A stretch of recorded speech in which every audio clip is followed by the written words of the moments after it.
Hello boys and girls, welcome to another episode of FoulkesBrau. When I was going through yesterday's footage, I realized that there was a couple of scenes that for some daft reason I didn't include. Well, they were actually outtakes. I didn't record the right scenes. I recorded packing away or whatever. So today I decided, because that information is quite important, well, yeah, it's important, I decided to reshoot those scenes. So today what I want to address and discuss is yeast. It's quite important. It will give you a clue as to whether your fermentation has gone right and how you can deal with it. I want to discuss the fermentation vessels, the things that we're using to ferment in.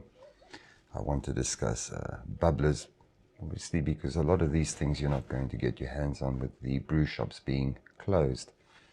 And I also want to discuss a bit of brewing with fruit. I'm going to tell you how the pros do it, and what we can do is from that we can formulate some ideas on how to do it and how you can do it at home if you want. I mean, we're doing a ginger beer, but obviously we can extrapolate this to fruit beers or ciders and how we can do that at home with the minimal of fuss and not having so much gunk left around. So I'm going to jump right down to the brewery. As always, leave your questions and comments below, and we'll go downstairs to the brewery and look at a few things. Right, this was a cut out from yesterday. For some reason I messed up the recording, but that's neither here nor there. Typically, you see this stuff here. When we brew, we will go and get this. I'm lucky my brew shop mills it for me, but you can get this unmilled or whatever. In this case, this happens to be malted wheat. And what we would do is we would take the wheat in a ratio, depending what we're trying to do, of 3 liters of water to 1 kg of wheat, or 1 kg of malted barley, whatever we're trying to do. All they're doing with the barley, they harvest it. It will be in its kernel. They'll take it, they'll kiln it up, depending what they're looking for. If it's a pale or amber or whatever, they will kiln it for a certain amount of time. It will dry it out. It will create a certain flavor profile with it. So we take this, we steep it in a ratio of 3 to 1 of water, or 2.7 to 1. And what it does, that water will be at a specific temperature, depending what we're trying to do. It will be roughly 65, 66 degrees Celsius, maybe 64, depending on the malts we're working on and the profile we're working with. And what that allows it to do is it allows the water to break down the sugar chains within there. Remember, there's many complex sugar chains in there. So think of it like this. You're not going to go cut a branch off your tree with a pair of scissors.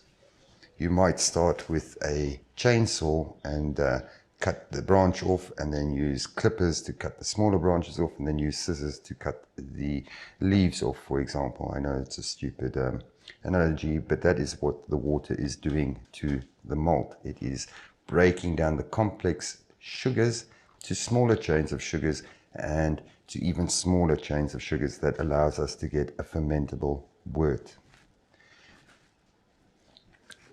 These cans here are the extract of this. In other words, some very nice brewery somewhere has gone, done the mash for us.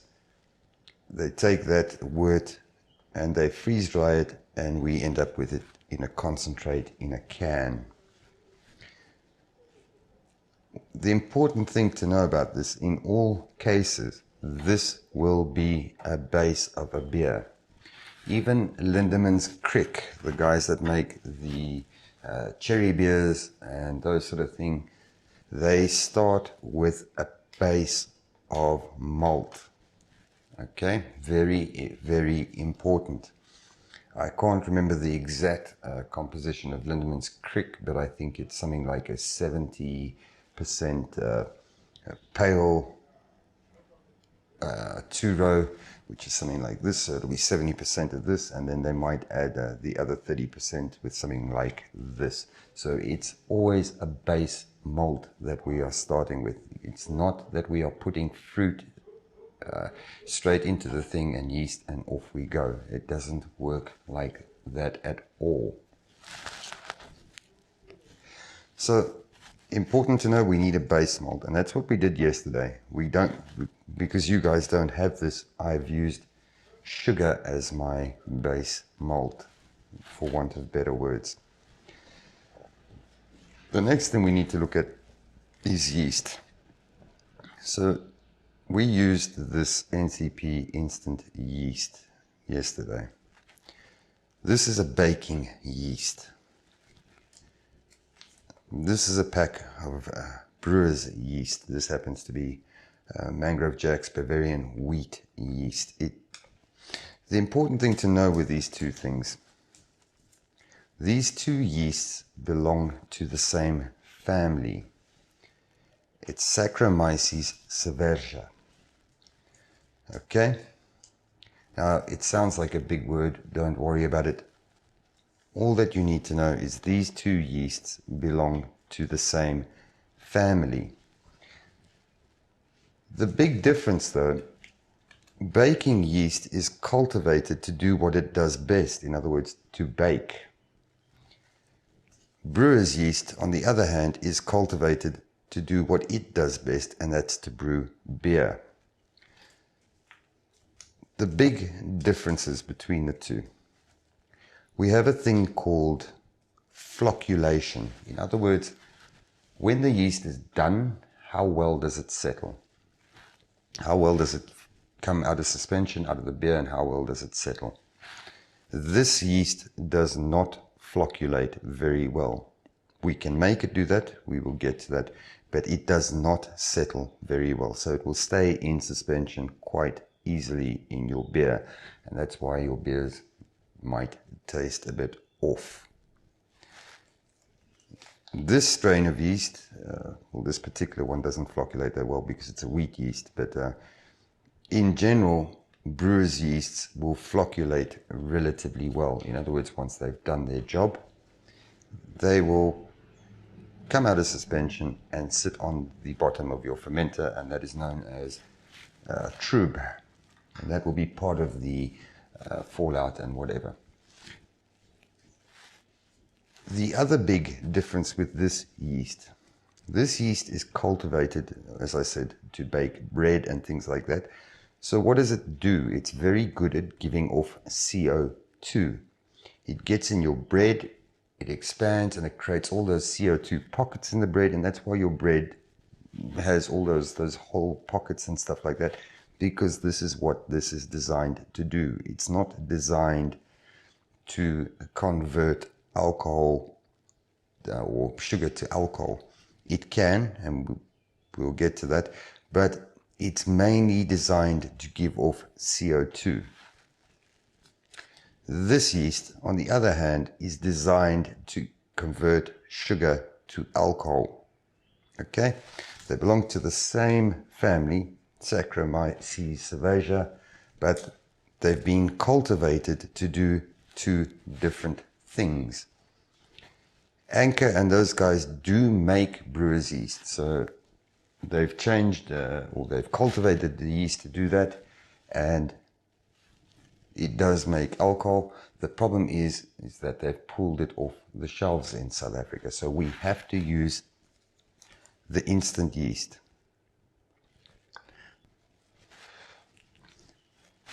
So we know this one is giving off CO2.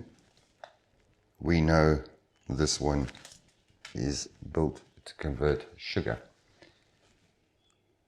What does the yeast do? Well, we have three phases of fermentation.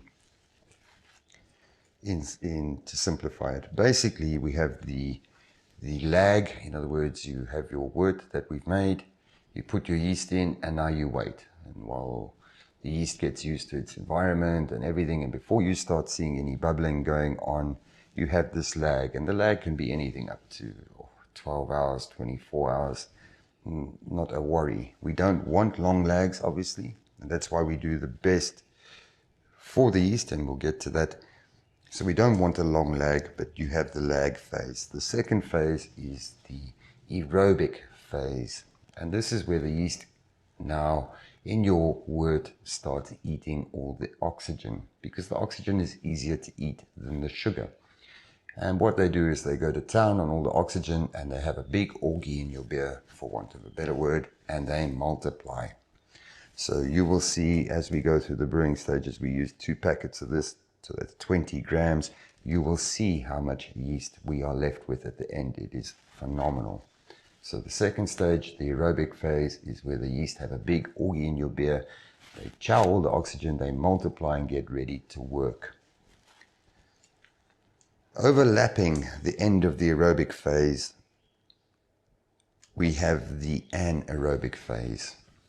And that is basically where the yeast has eaten all the oxygen, done all the multiplying they can do, and now they're still hungry, but there's no easy stuff to eat. So now they start eating the sugar. And this is where you've set it up in your mash before, so you're giving them easy sugars, or easy sugar chains, or simple sugar chains is probably the better word, to eat. And we need to note, so you've got fructose that comes from a fruit, it's a different sugar chain. You have sucrose, which we've used from sugar, and dextrose, which is typically our other type of sugar, corn sugar, or whatever we're using. So dextrose, sugar are simple chains. The yeast can eat it easily. They can convert easily. Remember, the yeast is in there, it's chowing the sugar, it is burping out CO2, and it's weeing out alcohol, if that analogy can sit with you. So in the anaerobic phase, the yeast is now chowing all the sugar, it's converting it to alcohol, and it's giving off CO2. During that process, during that stage, the yeast also gives off a lot of byproducts.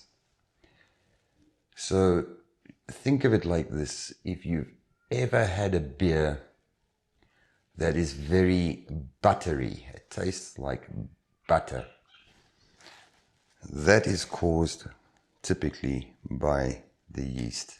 Primarily, it can be an infection from the kegging or pouring system, but primarily that buttery taste, and we call that diacetyl. So I'm going to give you nice big words so you can fool your brew geek mates. Now you know what they're talking about. So diacetyl, that buttery flavor, comes from this. I haven't allowed the yeast to clean up. The other taste that you will get is a green apple taste. A horrible, tart green apple taste in a beer is just terrible.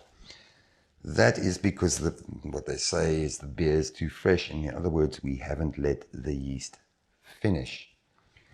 So during the anaerobic phase, the yeast is now converting all this alcohol, the sugar to alcohol and CO2. Eventually it's going to get to a point where there is no more sugar that it can convert. The sugars that are left are too complex. The chains are too complex. The yeast cannot convert it anymore. So what the yeast does then is actually very clever. It starts eating up all the byproducts that it made during fermentation. It starts eating all those byproducts to build its cell walls up so that it's got food when it's done, when it goes to sleep, when it settles out and goes to sleep.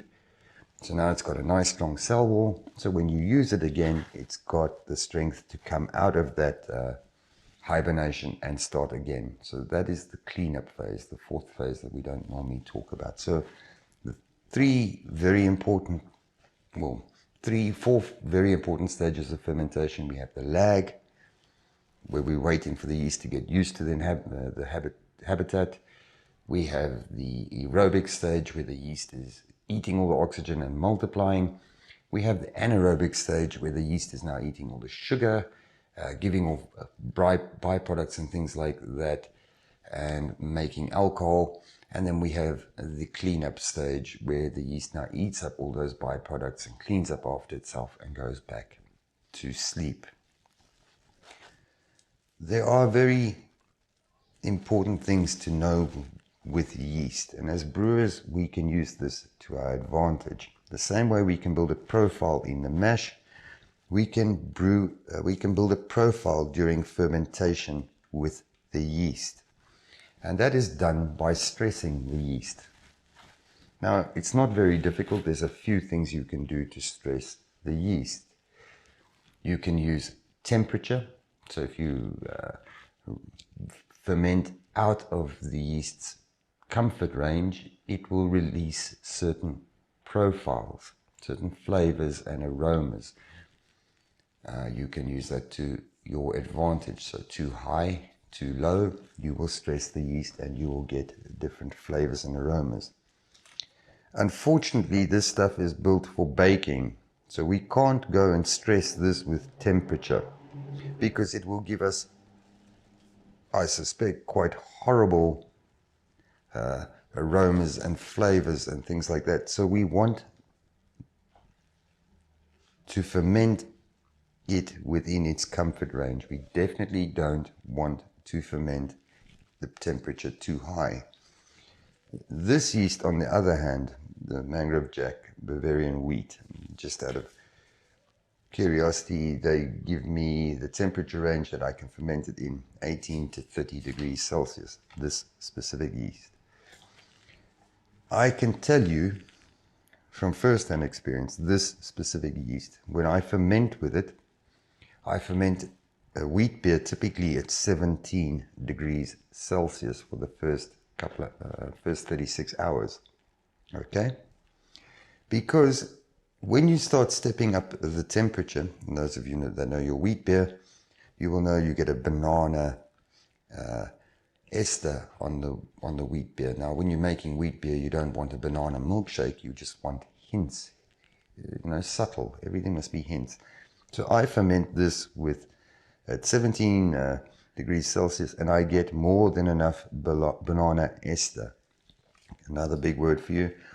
All ester means is it's those fruity aromas and tastes that you get out of beer.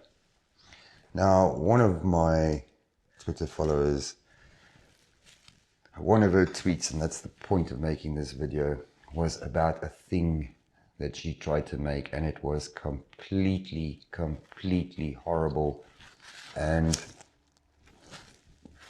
what she got was something that tasted and smelled like Band-Aid. So, as we've said before, these yeasts belong to Saccharomyces cerevisiae. Now, in the wild, we get another bunch of yeast. And this is where fruit beers, the guys that are brewing Lindeman's Crick, have perfected that art. We have Brettanomyces, which is a horrible yeast. And what it will do, that thing can chow any sugar down to nothing. So if you're a fan of Belgian sour beers and things like that, they use, at part of the fermentation stage, they will use Brettanomyces.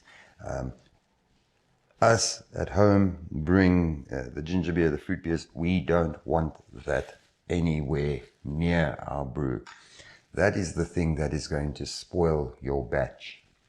If you don't clean, you don't sanitize properly, that will get in there. It will overpower this yeast and take over. It will kill off this yeast and ruin your beer.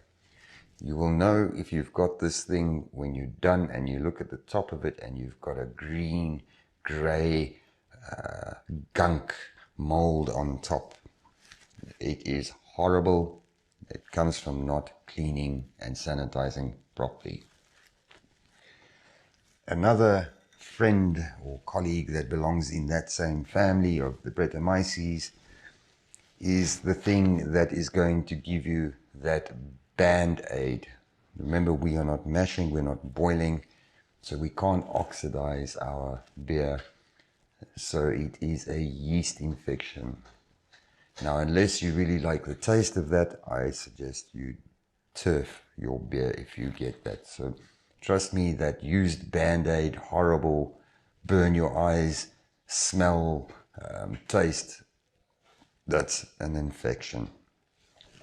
Okay, so the idea when we prepared our yeast yesterday and proofed it, it is to reduce the lag phase. The shorter we can make the lag, it gives our yeast a chance to become strong and to take over and prevent the Brett or anything like that getting into the beer. Remember, the yeast is giving off CO2. We've sort of pressurized or created a bit of back pressure on our vessel. There's no way that the wild yeast can get in. So clean, sanitize, give your yeast the best chance. The wild yeast cannot get in. Okay, so we've looked at this. We've looked at the wild yeast and why we don't want it. The things with the wild yeast, you will know. There's two distinct aromas or flavors. Now think of it like this. The easy one to understand is the acetic or acid, the vinegar smell, the vinegar taste. It's very sharp. It normally runs down the middle of your tongue. It is just horrible. If you've got that, your beer is infected. Throw it away. Unless you like that, it won't kill you. You can drink it, but I personally don't like it, so I would turf it. The other one is a very sour taste, like sour milk. It will coat your tongue down the edges. Again, it's an acquired taste. I don't particularly like it. Some people do. It's a wild yeast infection, so if you've got it, turf it. So we know our malt, we know how to get it, we know what we've created ours with sugar, we know what our yeast does, and we know how to keep it happy by not stressing it. You can stress it. Another way of stressing it is not pitching enough yeast. If you put too little yeast in, you will also stress it. Conversely, too much yeast, you would also stress it, but that is very difficult to do on a homebrew scale. The other thing that yeast can give you is a thing called autolysis, although you're not going to be able to make that at a home scale. If you ever had a beer that tastes and smells like a drain, like rotten vegetables, that is autolysis. That has happened when the brewing vessel is too high.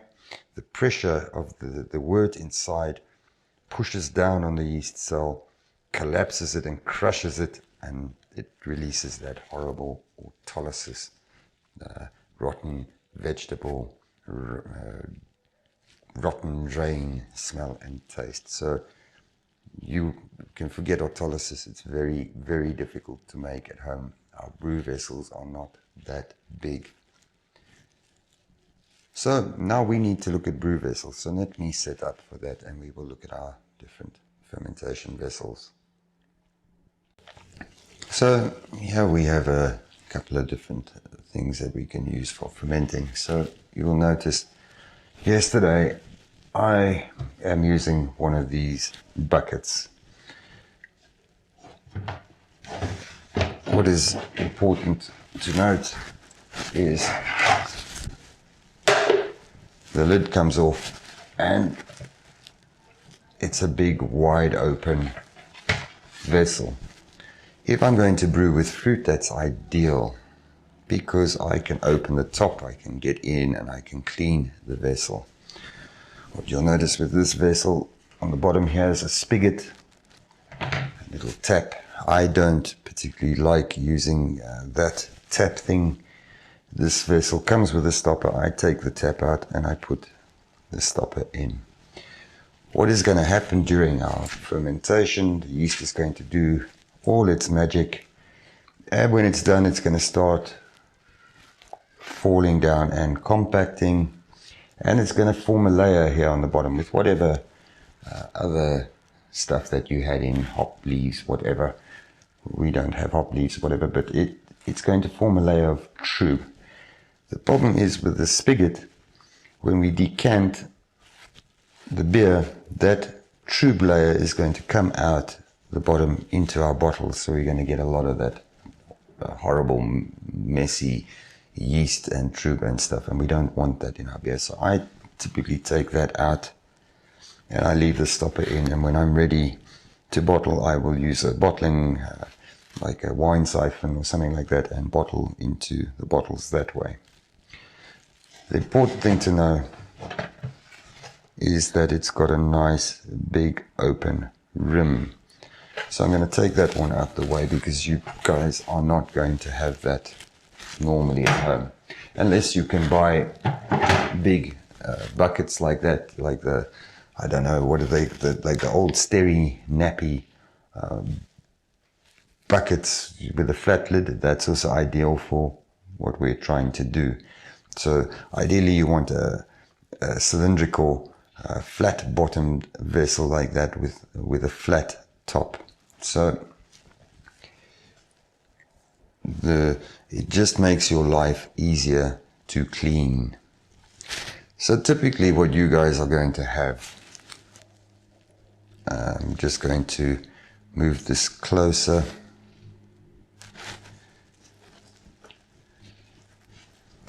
Like that. Change the light a bit. So typically you guys are going to have vessels like this, and this is great for brewing if you're going to do the sugar base. It's not great for brewing if you want to try and put fruit in here, and we've already discussed that you don't just want to make a fruit concoction and off you want to go with to ferment. It's going to not work very well for you. We'll make, like I've said, make a sugar base, and we make the flavoring or puree afterwards. The problem with this is you can see it's got a very narrow top. So if you're going to go the fruit route, when you start putting all your fruit and everything in here, and the fermentation's done, and now you're left with all this gunk on the bottom, it's very difficult to clean. Now that might not be a problem, because you just cap it up and throw it away when you're done, if you don't care about whatever.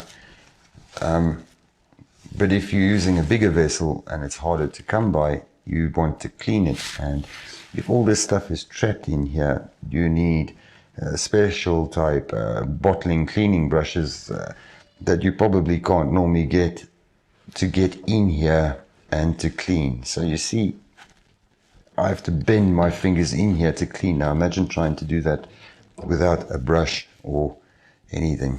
So this is very, very difficult to clean.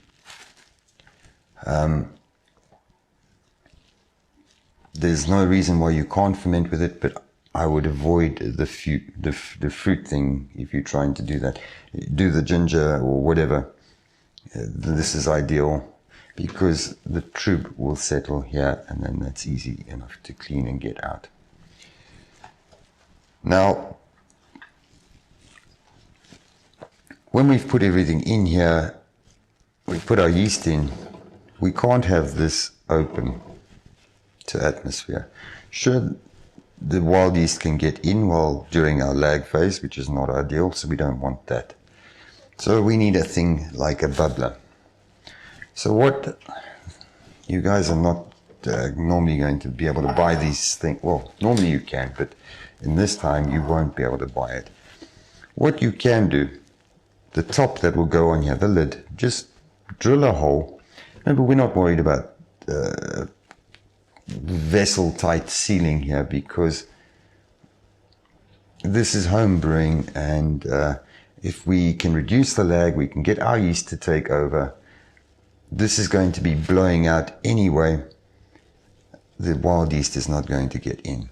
So what you could do to make a bubbler, and I'm going to include some pictures from some innovative bubblers that I've seen on Twitter, courtesy of Country Mary.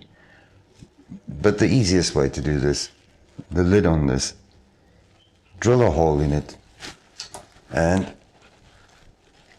take a piece of pipe that you can get your hands in, put it through the lid. It doesn't have to go down very much, just through the lid, and put it into a glass standing next to it. Just like that. The only thing you need to do on the glass is put a couple of centimeters, maybe 2 centimeters of water to cover, just to cover the end of that pipe. You do need the bubbler, and why you need it is the water will allow the pressure to come out of that vessel, bubble through the water out to atmosphere. But the water is also going to trap any insects and things that are trying to go back and get to your brew, because you will notice that insects love the smell of this, those little midge flies and things like that. So they want to get back into your brew. That water is going to trap them. And so this is the simplest form of bubbler that you can make, because these things you can get your hands on. I will include the pictures of the ones I have seen, and I thought they were quite great, but I don't have syringes and things like that, and I can't get my hands on them. So ideally, that is what you would want to do. These bottles, this is the 5 liter. I have seen bigger bottles of this, and I think they would make ideal fermentation vessels for a quicker turnaround. The problem, like I say, is getting it clean once you've brewed with it. So if you want to use it again to clean it, is going to be a headache. A nice one that you can get is, if you can get your hands on, is those water fountains that you might have at work, those big conical ones that they turn upside down and put into the water cooler. That would be lovely for brewing, but not again with fruit. So let's discuss fruit. Right, fruit, and I've chosen this one specifically for the guys that are looking for an apple cider clone. You're not going to get away from making the sugar base that we did before. So from yesterday's video, typically you need 132 grams of white sugar per 1 liter of water for a 5% cider, beer, whatever. Again, I'm working within the limits of that yeast. I have found some biological documentation about it, and it can go, they say, up to 8, but again, you might be stressing the yeast. And I'm looking at, would you have the equipment to do this at home? Sure, I can go and push this beer up to 8% and I can control it and everything. I'm pretty sure that a lot of you won't have that at home, so I'm making it easy for you. So, cider in South Africa. If you go to the UK, you will be able to get your hands on a huge variety of apples, different families, Granny Smith, black, whatever, I don't know, I'm not an apple person. But when they're making cider, sure, they take that apple, that different families of apple, the Granny Smith and whatever, and they put it through a press and they get the apple juice, and that is what they go and ferment. But they ferment different apple juices together to give them the taste that they want. So they ferment, or they press and get, say, a liter of Golding and 2 liters of Granny Smith and whatever, and they blend it, and that gives them the apple juice, and that's what they go and ferment. The thing with cider is you need normally a stronger yeast to do that, because cider inherently in itself will typically start here around 6% or whatever and go up The problem in South Africa, unless you want a really bland drink, is we don't have all those apples, and I don't have an apple person. I don't know anybody that does. So to get all these different families of apples and try and make a Hunter's Gold clone, you're going to battle. I can tell you that, to get the flavor profile. So the easiest thing to do is to make your sugar base like we did, ferment it, and we have two options. Now remember, we're using these types of bottles. We want it nice and clean. In other words, we want to be able to clean the thing and reuse it afterwards. My suggestion to you is to use something like this. I've got another bottle that I'm reading of. It's the same thing. So it's Rhodes Quality 100% apple juice. The things that you need to make sure of when using these types of juices is the ingredients. What have they put in the thing? Okay, in this case, the ingredients, this is reconstituted apple concentrate, an acidity regulator, absorbic acid, flavoring, and anti-foaming agent. So you need to do your homework on this, because you don't know that this juice is fermentable. So if it's not fermentable, you're going to add it as a flavorant. Okay, so we fermented in our, Nuna, in case you're wondering about the noise. Nuna. Oh, you just came to show your face. So back to what we were talking about.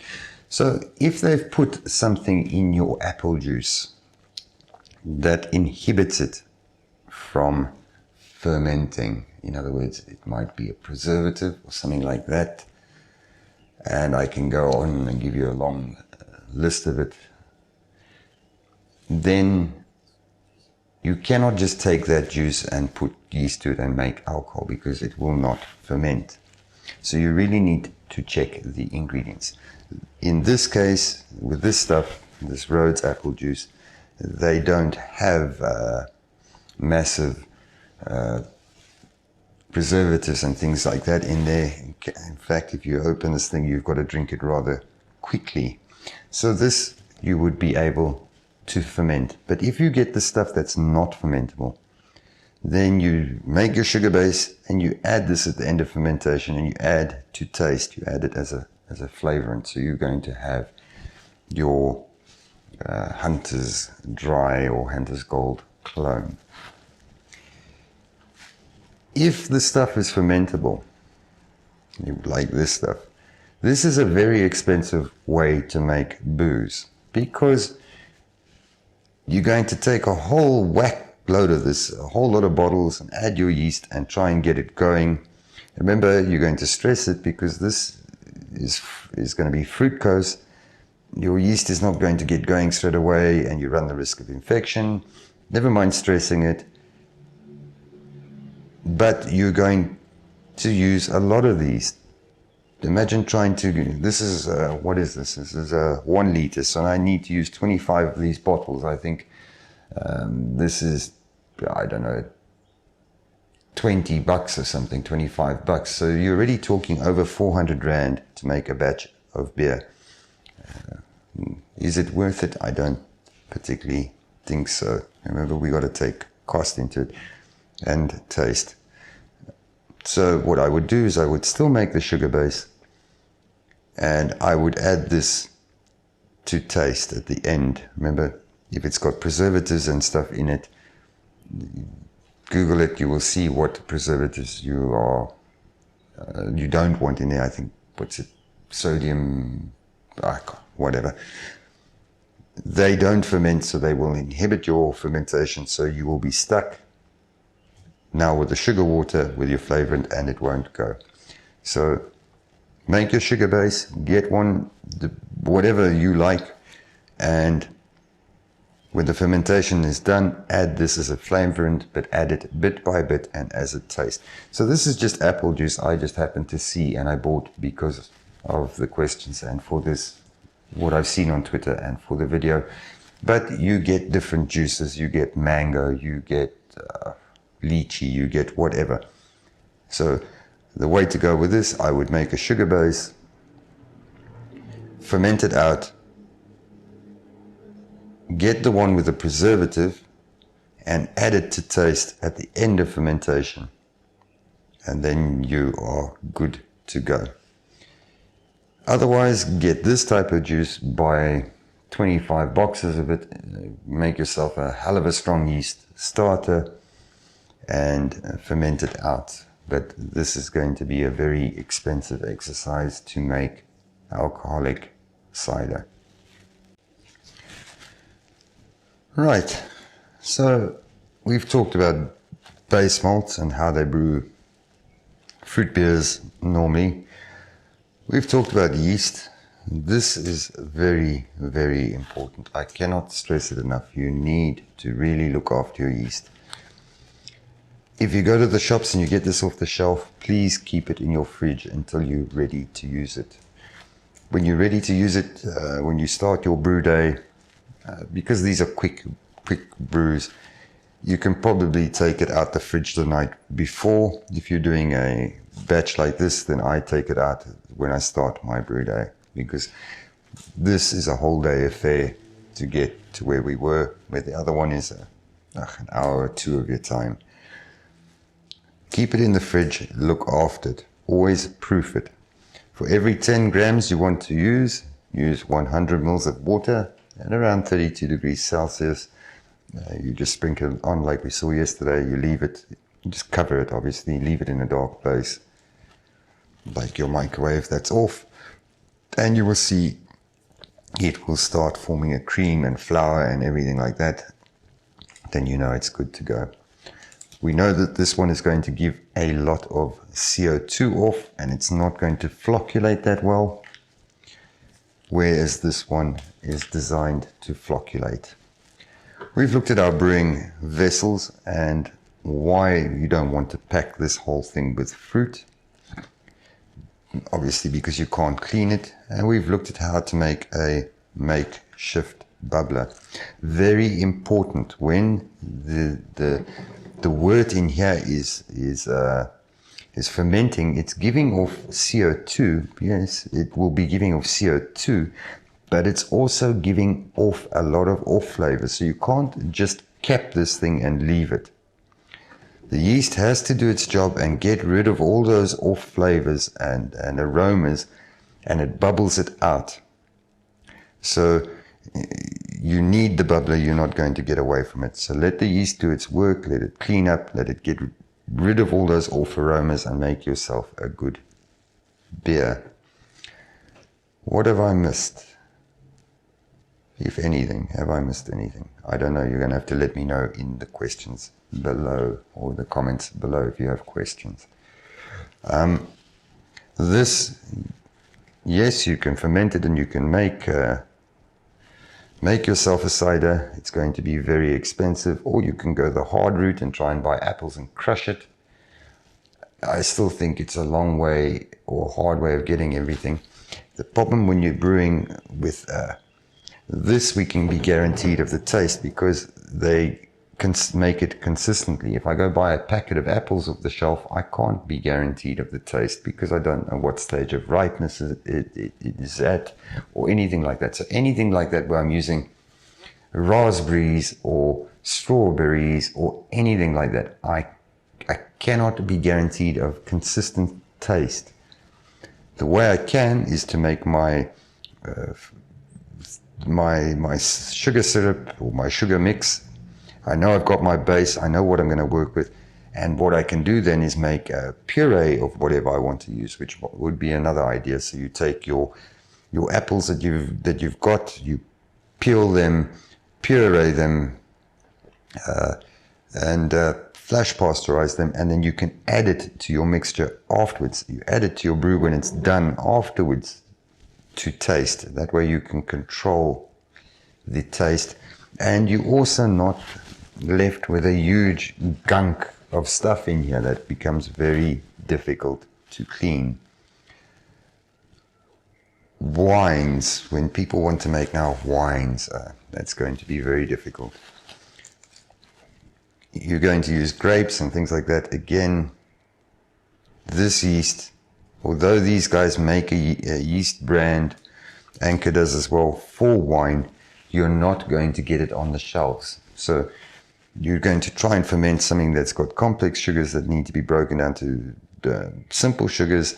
This yeast cannot do it. It cannot handle the alcohol content. You're going to get very, very bad flavors coming out of there, and a very horrible tasting drink. So we don't want to try and ferment wine with this.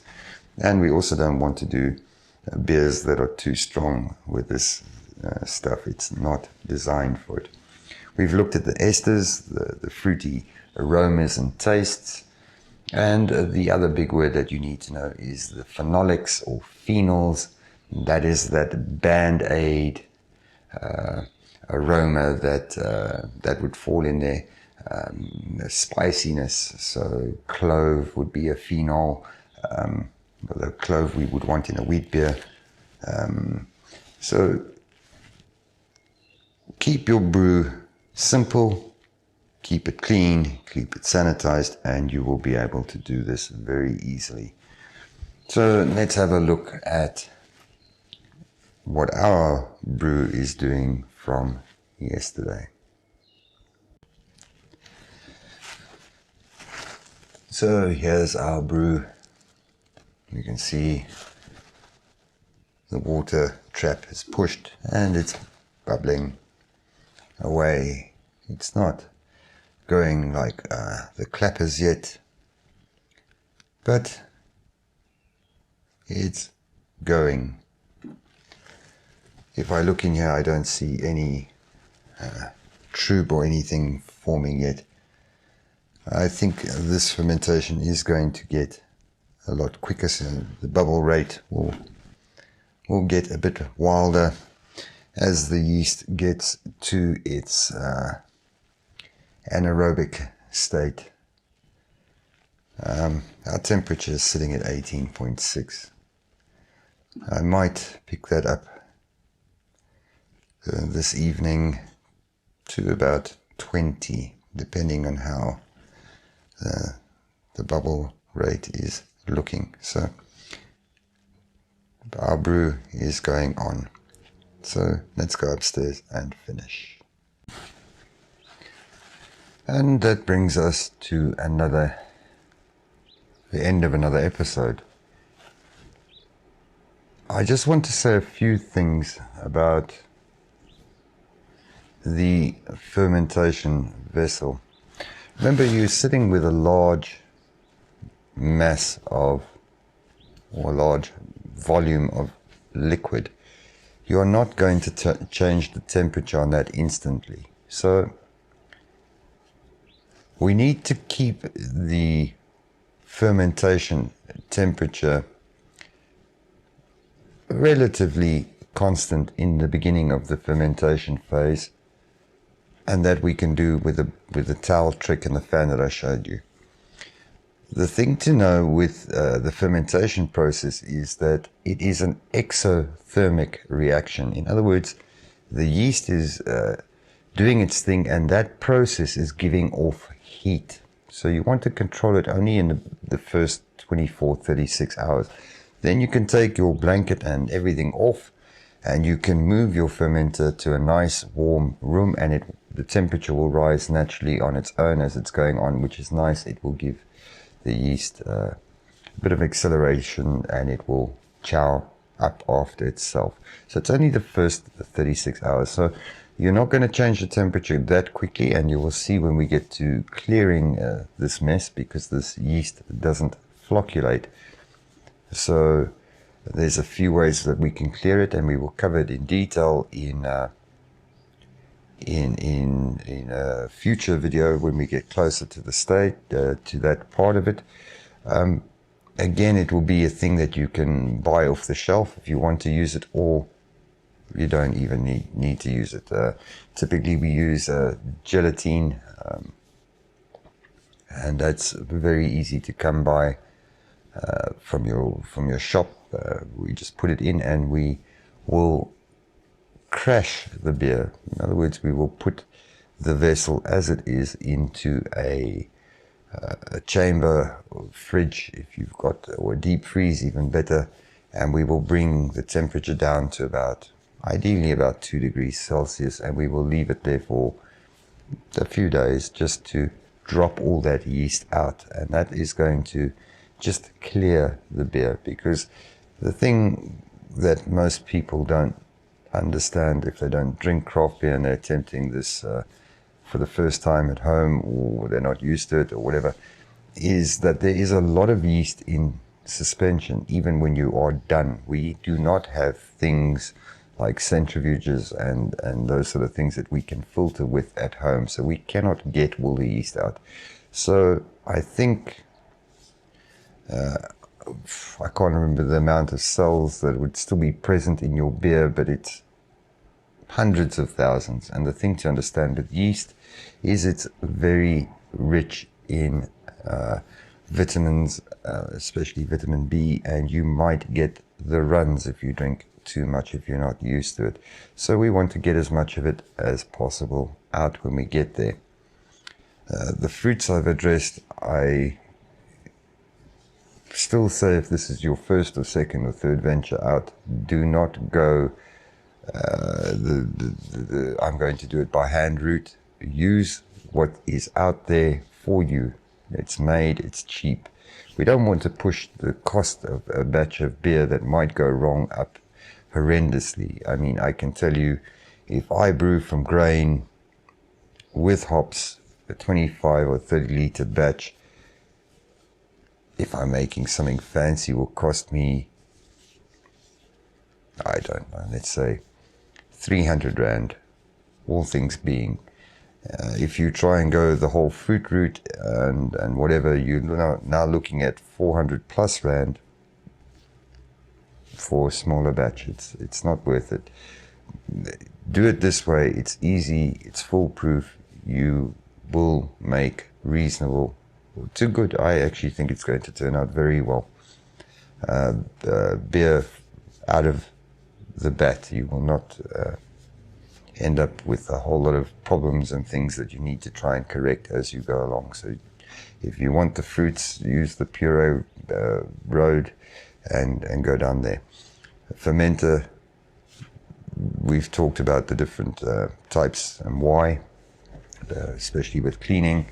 The bubbler, very important. I've shown you how to make a makeshift one, and have a look at the pictures of some of the makeshift ones that people have made very innovative, very, very nice.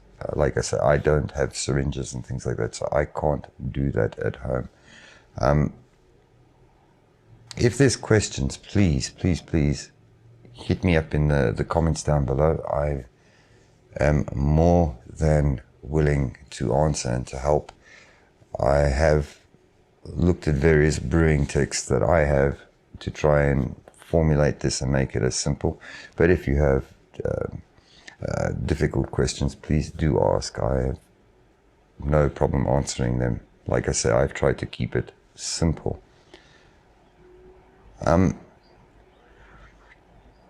Yeah, I can't think of anything else. I think we've reached the end. If there's questions, ask down below. As always, take care, be safe, and we'll catch you in the next one. Cheers.